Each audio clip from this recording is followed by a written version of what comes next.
न थके अभी पैर न हिम्मत अभी हारी है, न थके अभी पैर न हिम्मत अभी हारी है, जज्बा है जिंदगी में कुछ कर दिखाने का, इसलिए सफर अभी जारी है। आप सभी का सुपर कंसेप्ट क्लासेस में स्वागत है। और आज के इस वीडियो में आप लोगों को क्लास 12 इतिहास के कोडरमा वाला मॉडल सेट से very very important subjective questions कराने वाला हूं। तो आप लोग वीडियो पर कंप्लीट बने रहें। यहां पर मैं आप लोगों को very very important 20 subjective questions कराऊंगा जो आप लोगों के एग्जाम के लिए बहुत ज़्यादा इंपॉर्टेंट है। तो चलिए एक एक करके यहाँ पर हम लोग हर एक क्वेश्चन को देख लेते हैं। तो देखिए यहाँ पर हमारे पास जो सबसे पहला जो क्वेश्चन है यहाँ पर क्या दिया गया आप लोग देख सकते हैं कि दो लिपियों का जिक्र करें जिन्हें सम्राट अशोक के अभिलेखों में उपयोग किया गया है। देखिए भाई यहाँ पर मैंने 4 ठो लिख दिया है, लेकिन मात्र परीक्षा में आप लोगों को 2 ही ठो लिखना है। 4 ठो इसलिए लिख दिया है ताकि अगर आप लोगों के अगर 1-2 भूल भी जाएंगे तब भी आप लोगों का याद रह जाएगा। ठीक है, देखिए यहाँ पर एक ब्राह्मी लिपि, एक खरोष्टी लिपि, एक ग्रीक लिपि और एक अरामाइक लिपि। ठीक है, ये सब का यूज किया था इसने। ठीक है, तो यहाँ पर क्वेश्चन नंबर 1 का ये हो जाएगा आंसर, लेकिन आपको मात्र 2 ही लिखना है, 4 आपको नहीं लिख देना है। जितना क्वेश्चन में बोला जाएगा उतना ही आप लोगों को लिखना है। आगे बढ़ते हैं, अगला क्वेश्चन देखिए। अगला जो क्वेश्चन है क्वेश्चन नंबर 2 क्या है कि महात्मा गांधी की श्रीमद् भागवत गीता पर क्या विचार थे। तो महात्मा गांधी की श्रीमद् भागवत गीता में बहुत आस्था थी। उनका कहना था कि जब भी मैं परेशान होता हूँ या मुझे कोई मार्ग नहीं दिखाई देता तब मैं भगवत गीता पढ़ने लगता हूँ। ठीक है, पढ़ने लगता है, यहाँ पर लिखिएगा लगता हूँ, और मुझे मार्ग भी मिल जाता है। इससे पता चलता है कि महात्मा गांधी गीता पर बहुत अधिक आस्था रखते थे। ये हो जाएगा इसका आंसर। फटाफट आप लोग नोट करिए, आगे चलते हैं। आगे देखिए अगला जो क्वेश्चन है यहाँ पर क्वेश्चन नंबर 3 यहाँ पर क्या है कि त्रिपिटक क्या है। तो भाई त्रिपिटक जो है ना ये बौद्ध साहित्य है। त्रिपिटक को यहाँ पर त्रिपिटक को पाली भाषा में लिखा गया है। एक्चुअली में त्रिपिटक बौद्ध धर्म ग्रंथ भी हम लोग इसको बोल सकते हैं। त्रिपिटक में हम लोगों का सूत पिटक, विनय पिटक और अभिधम्म पिटक शामिल है। ये हो जाएगा त्रिपिटक का आंसर। वेरी इंपॉर्टेंट क्वेश्चन है त्रिपिटक, ये परीक्षा में पूछा जा सकता है। क्वेश्चन नंबर 4 देख लीजिए क्या है कि खानका से आप क्या खानका से आपका क्या तात्पर्य है, या फिर खानका क्या है, या फिर खानका से आप क्या समझते हैं। तो मुसलमान, फकीरों, साधुओं अथवा धर्म प्रचारकों के ठहरने या रहने के स्थान को ही क्या बोला जाता है, खानका बोला जाता है। आगे चलिए क्वेश्चन नंबर 5 यहाँ पर क्या दिया है आप लोग देख सकते हैं। क्वेश्चन नंबर 5 है कि बंगाल के स्थायी भूमि बंदोबस्त की कोई 2 विशेषताएं लिखिए। पहला है कि स्थायी बंदोबस्त से किसानों को भू स्वामित्व के अधिकार प्राप्त हो गए थे, ये हुआ एक। दूसरा, स्थायी बंदोबस्त से जमींदारों को भू स्वामित्व के अधिकार प्राप्त हो गए थे। किसानों को भी प्राप्त हुए थे और जमींदारों को प्राप्त हुए थे, ये हो जाएगा इसका आंसर। आगे चलिए अगला प्रश्न क्या है, क्वेश्चन नंबर यहाँ पर 6 क्या है कि भारत छोड़ो आंदोलन का वो किसने आरंभ किया। तो भारत छोड़ो आंदोलन अगस्त 1942 को महात्मा गांधी द्वारा शुरू किया गया, ये हो जाएगा इसका आंसर। क्वेश्चन नंबर 7 क्या है कि भारतीय संविधान की प्रस्तावना के मुख्य आदर्श क्या है। तो भाई इसके जो मुख्य आदर्श है न्याय, स्वतंत्रता, समानता, बंधुत्व या राष्ट्र की एकता एवं अखंडता स्थापित करना इसके मुख्य आदर्श है। आगे चलिए क्वेश्चन नंबर 8 की ओर बढ़ते हैं, देख लेते हैं क्वेश्चन नंबर 8 हमारे पास क्या है। तो क्वेश्चन नंबर 8 है कि मोहनजोदड़ो शहर का अर्थ क्या है। देखिए मोहनजोदड़ो जी एक सिंधी भाषा का शब्द है और इसका मतलब होता है मृतकों का टीला। क्या होता है, मृतकों का टीला होता है। क्वेश्चन नंबर 9 क्या है कि अष्टध्यायी ग्रंथ किसके द्वारा लिखा गया। तो पाणिनि, जो महर्षि पाणिनि है, इनके द्वारा लिखा गया था। तो 9 का हो जाएगा ये वाला सही आंसर। आगे चलिए क्वेश्चन नंबर 10 यहाँ पर क्या है आप लोग देख सकते हैं। तो क्वेश्चन नंबर 10 में यहाँ पर दिया गया है कि मौर्य प्रशासन को कितने भागों में बांटा गया। तो मौर्य प्रशासन को भाई पाटलिपुत्र को छोड़कर 4 भागों में बांटा गया था। तो मौर्य साम्राज्य की राजधानी पाटलिपुत्र, देखिए पाटलिपुत्र का वर्तमान में नाम क्या है, पटना है। तो इसके अतिरिक्त साम्राज्य को प्रशासन के लिए 4 और प्रांतों में बांटा गया था, ये हो जाएगा इसका प्यारा सा सुंदर सा आंसर। आगे चलिए क्वेश्चन 11 क्या है देख लीजिए। तो क्वेश्चन 11 है कि स्थायी बंदोबस्त से आप क्या समझते हैं। तो स्थायी बंदोबस्त को ही हम लोग इस्तमरारी बंदोबस्त भी बोलते हैं।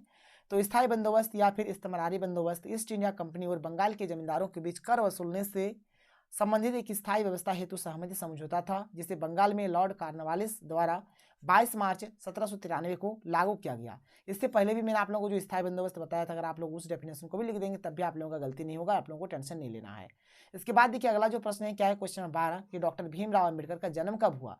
तो डॉक्टर भीमराव अम्बेडकर का जन्म है 14 अप्रैल 1891 को हुआ था। कब हुआ था भाई, 14 अप्रैल 1891 को इसका जन्म हुआ था। 12 का सही उत्तर ये हो जाएगा। और ये जो डॉक्टर भीमराव अम्बेडकर है, ठीक है, देखिए इनको भारत संविधान का जनक या फिर पिता कहा जाता है और ये प्रारूप समिति के अध्यक्ष भी थे, ये भी चीज आप लोग याद रखिएगा। आगे चलिए क्वेश्चन नंबर यहाँ पर 13 यहाँ पर क्या आप लोग देख सकते हैं कि भारत को स्वतंत्रता किस अधिनियम के तहत मिली। तो भारत को जो स्वतंत्रता है भाई, तो स्वतंत्रता अधिनियम 1947 के तहत इसको स्वतंत्रता मिला था। आगे चलते हैं, स्नानागार और अन्नागार के बारे में यहाँ पर जान लेते हैं। देखो भाई सबसे पहले हम लोग जान लेते हैं अन्नागार के बारे में। तो हड़प्पा के सबसे बड़े भवन को विशाल अन्नागार का नाम दिया गया, यहाँ पर अन्न वगैरह रखा रहता था।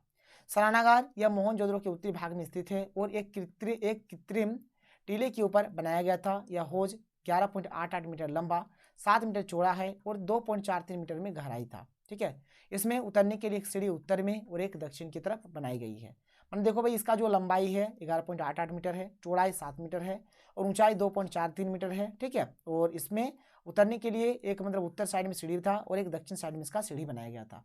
तो ये हो गया क्वेश्चन नंबर 14 का हमारा आंसर। आगे चलिए क्वेश्चन 15 देख लेते हैं क्या है। तो क्वेश्चन नंबर 15 है कि गोदीवाड़ा, ठीक है, हड़प्पा सभ्यता के किस स्थल से प्राप्त हुआ। तो जो गोदीवाड़ा था वह लोथल से प्राप्त हुआ था। कहाँ से? लोथल से। क्वेश्चन नंबर 16 क्या है कि महात्मा बुद्ध के बचपन का नाम क्या था। देखिए, महात्मा बुद्ध को हम लोग गौतम बुद्ध भी बोलते थे, ठीक है, अक्सर में बोलते हैं, और इनका जो बचपन का नाम था क्या था? सिद्धार्थ। ठीक है, सिद्धार्थ हो जाएगा। क्वेश्चन नंबर 17 कि महाभारत का युद्ध कितने दिनों तक चला। तो महाभारत का जो युद्ध है भाई 18 दिनों तक चला था, 18 दिन हो जाएगा। 17 का सही उत्तर क्या हो जाएगा? 18 दिन। यहाँ पर बिल्कुल सही आंसर हो जाएगा। 17 क्या हो जाएगा? 18 दिनों तक इसका सही उत्तर हो जाएगा। क्वेश्चन नंबर यहाँ पर 18 के आप लोग देख सकते हैं, बौद्ध धर्म का त्रिरत्न लिखिए। तो बौद्ध धर्म में क्या क्या त्रिरत्न है? तो एक बुद्ध हो गया, एक धम्म हो गया और एक संघ हो गया। ये बौद्ध धर्म के 3 त्रिरत्न है। ठीक है, जैन धर्म के त्रिरत्न के बारे में यहाँ पर बात किया गया है। तो जैन धर्म का त्रिरत्न क्या हो गया? तो सम्यक विश्वास, सम्यक ज्ञान और सम्यक आचरण। ये हो गया हमारे जैन धर्म के त्रिरत्न। कोई दिक्कत नहीं है। बौद्ध धर्म के त्रिरत्न में यहाँ पर याद रखिएगा बुद्ध, धम्म और संघ, और जैन धर्म में सम्यक विश्वास, सम्यक ज्ञान और सम्यक आचरण। ये हो जाएगा इसका आंसर। तो इसके बाद हम लोग आगे चलते हैं और आगे देखिए अगला जो प्रश्न है यहाँ पर हमारे पास क्या है। अगला प्रश्न यहाँ पर हमारा है कि 1857 की क्रांति कहाँ से प्रारंभ हुआ। तो यहाँ पर इसका आंसर हो जाएगा कि 1857 की क्रांति का प्रारंभ 10 में 1857 को मेरठ से हुई थी। और देखिए भाई, यहाँ से एक ऑब्जेक्टिव क्वेश्चन ऐसे भी बन सकता है कि 1857 का जो क्रांति है कब शुरू हुआ। ऑप्शन दे देगा 10 मई, यहाँ पर 10 अप्रैल, 10 फरवरी, 10 जून, कुछ भी दे देगा। तो 10 में आप लोग बोलिएगा। और यहाँ पर मेरठ से शुरू हुआ था। और कब शुरू हुआ था भाई? 10 में 1857 को मेरठ से शुरू हुआ था। देखिए, ये तो हमारा रहा मतलब यहाँ पर मैंने आप लोगों को 20 बताया। एक्चुअल में यहाँ पर मैंने आप लोगों को वेरी शॉर्ट टाइप क्वेश्चंस बताया। क्या बताया भाई? वेरी शॉर्ट टाइप क्वेश्चंस बताया। और क्योंकि देखिए वेरी शॉर्ट टाइप मैंने आप लोगों को इसीलिए बताया कि जो आप लोगों का शॉर्ट टाइप और जो लॉन्ग टाइप है मैंने आप लोगों को हर एक चीज़ को करा दिया है और कुछ भी कराने की जरूरत नहीं था। ये वाला बाकी था, मैंने आप लोगों को ये चीज़ करा दिया। इसके बाद हमारा और एक चीज़ बाकी रह जाता है मैप, यानी कि मानचित्र वाला। तो मानचित्र वाला भी मैं आप लोगों को बहुत ही जल्द करा देता हूँ, टेंशन नहीं लीजिए। मानचित्र भी क्लियर हो जाने से आप लोगों का पूरा इतिहास आप लोगों का खत्म हो जाएगा। फिर कहीं से भी क्वेश्चन पूछ जाए आप लोग आसानी से कर सकते हैं। अगर आप लोगों ने अच्छे तरीके से पढ़ा होगा तभी कर पाएंगे। और भाई अगर फांकी मारे हैं तो पूरा साल फांकी मार के पार कर चुके हैं, तो 1 दिन और 2 दिन में क्या होगा? कुछ नहीं होगा। तो अगर आप लोग अच्छे तरीके से पढ़ाई किए हैं और ये जो 1-2 दिन भी अगर आप लोग अच्छे तरीके से पढ़ लेते हैं ना, तब भी आप लोगों का बेड़ा पार हो जाएगा। आप लोग अच्छा खासा नंबर ला सकते हैं, अच्छा खासा रिजल्ट ला सकते हैं। तो पढ़ लीजिए। अभी आज के जो दिन वाला ये जो टाइम है, जितना होगा 2 घंटा, 3 घंटा, 4 घंटा, पूरे तरीके से पढ़ लीजिए। बस आपका एकदम अच्छा खासा रिजल्ट हो जाएगा। आप लोग खुद बोलिएगा कि नहीं सर आप सही बोल रहे थे कि हम लोगों ने थोड़ा सा पढ़ लिया तो हमारा रिजल्ट भी बहुत ही अच्छे तरीके से हो गया। ठीक है, आपको यहाँ पर डरना नहीं है, अच्छे तरीके से जाके एग्जाम देना है, एकदम बेफिक्र होकर, कोई दिक्कत नहीं है। और जो भी मैंने आप लोगों को ऑब्जेक्टिव सबमिट कराया है उसको रिवीजन करिए। तो चलिए मिलते हैं अगले वीडियो में। थैंक यू, जय हिंद।